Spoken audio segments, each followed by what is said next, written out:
the name that you were given by your parents is William, but you ask people to call you Bill, but they insist on calling you William. It makes you feel not great, right? Because you're expressing like, this is what I was named, but this is what I'd like to be called.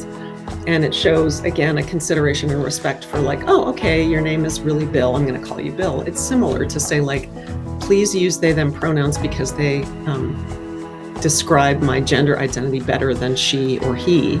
And so if you could practice that and do that, that would show and signal to me that you heard me and that you're willing to make that effort to respect my ask of you. How those words matter and the strength of those words.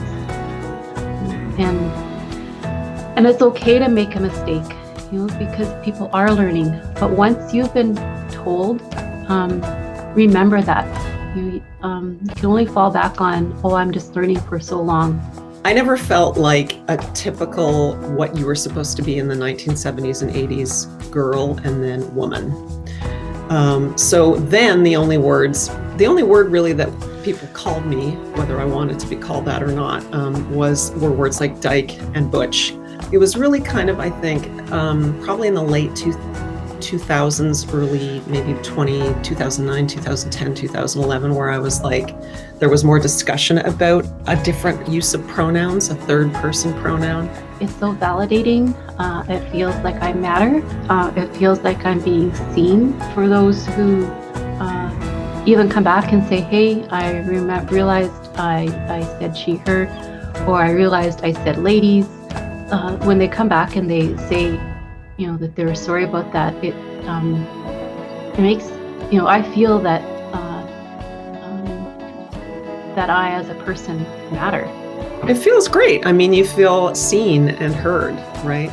You feel like people are really listening to you and listening to sort of your perspective. So it feels really good to be acknowledged and recognized.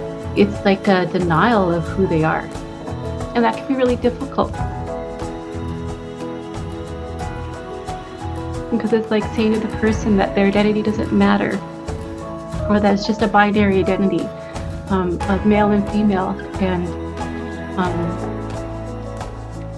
so it's an erasure. And so that's the power of those words. It may seem small to someone who doesn't understand how important that is, but it's deeply important to someone's identity and mental health.